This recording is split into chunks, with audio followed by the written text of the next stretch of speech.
അപ്പോ വീണ്ടും ഒരു സംസ്ഥാന പുരസ്കാരത്തിന് കൂടെ അർഹനായിരിക്കുകയാണ്. അപ്പോ എന്താണ് ഒരിക്കൽ കൂടി അദ്ദേഹത്തിന്റെ നിമിഷത്തില് മമ്മൂക്കയ്ക്ക് ചോദ്യമില്ല, എന്ത് പറയാനായിട്ട് എന്ത് തോന്നുന്നു, അതില്ല എക്സ്പീരിയൻസ് അതാണോ? താങ്ക് യു എല്ലാവർക്കും, താങ്ക് യു.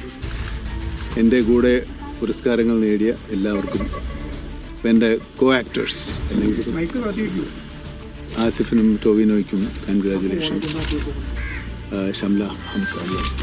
ഷംല ഹംസയ്ക്ക്, പിന്നെ നമ്മുടെ സിദ്ധാർത്ഥ് ഭരതൻ, പിന്നെ അത് മഞ്ഞുമൽ ടീംസ് അല്ലേ, അതിന് ആക്ടർക്ക് അവാർഡ് ഉണ്ട്.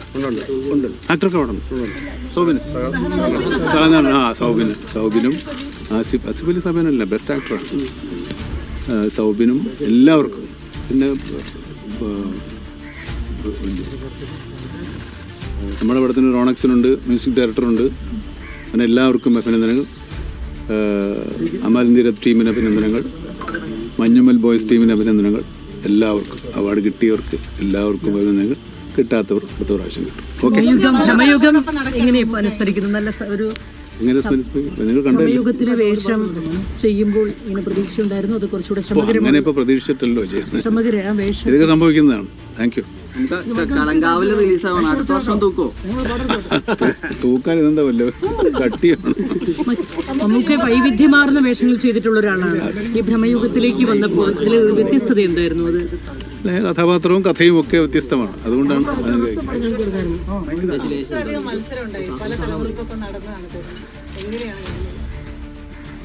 ഇതൊരു യാത്രയല്ലേ, കൂടെ നടക്കാൻ ഒത്തിരി പേരുണ്ടാവില്ലേ, അവരും നമ്മളൊപ്പം കൂട്ടുപോലെ എന്ന് വിചാരിച്ചാൽ മതി. ഇതൊരു മത്സരം എന്ന് പറയാൻ പറ്റില്ല അല്ലേ, നമ്മൾ ഓട്ട മത്സരമൊന്നും അല്ലല്ലോ.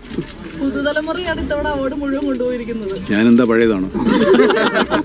ഞാനും ഈ തലമുറപ്പെട്ട ആളല്ലേ.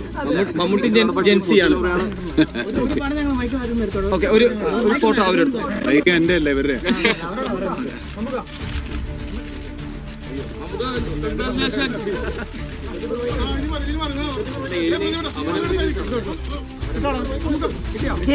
ഭ്രമയുഗം അത്ര ഏറെ അദ്ദേഹത്തെ സംതൃപ്തനാക്കിയിരുന്നു, സന്തോഷിപ്പിച്ചിരുന്നു എന്നതിന്റെ ആ റിയാക്ഷനിൽ നിന്ന് നമുക്കത് മനസ്സിലാവുന്നതാണ്. അതായത് ഒപ്പം നടക്കാൻ കുറെ ആളുകൾ ഉണ്ടാവില്ല, അതായത് നമ്മളൊരു വഴിയിലാണ്, നമ്മുടെ ഒപ്പം നടക്കുന്ന കുറെ ആളുകൾക്കൊപ്പം അദ്ദേഹം ചേരുന്നു, ഇല്ലെങ്കിൽ അദ്ദേഹത്തിന്റെ കൂടെ അവർ ചേരുന്നു, അതൊരു വലിയ സക്സസ് ആവുന്നു എന്ന രീതിയിൽ അദ്ദേഹം അത് റിയാക്ട് ചെയ്തിരിക്കുന്നു എന്നുള്ളതാണ്. ആ സിനിമയ്ക്ക് അപ്പുറത്തേക്ക് അദ്ദേഹത്തിന്റെ ഇപ്പോഴത്തെ റിയാക്ഷനാണ് കുറച്ചുകൂടി എടുത്തു പറയേണ്ടതെന്ന് തോന്നുന്നു. വളരെ പോസിറ്റീവായിട്ട് കാലഘട്ടത്തിന്റെ വ്യത്യാസം അദ്ദേഹം ഒരു തരത്തിലും പറയാറില്ല, ഇവിടെയും അത് ആവർത്തിച്ചില്ല. ഒപ്പം തന്നെ ആ ജനറേഷൻ ഗ്യാപ്പ് നമുക്ക് ഫീൽ ചെയ്യിപ്പിക്കാത്തൊരു ആക്ടർ എന്നുള്ള രീതിയിൽ അത്രയും സക്സസ് ആയിട്ട് നിൽക്കുന്ന ഒരു മനുഷ്യനാണ് അദ്ദേഹം.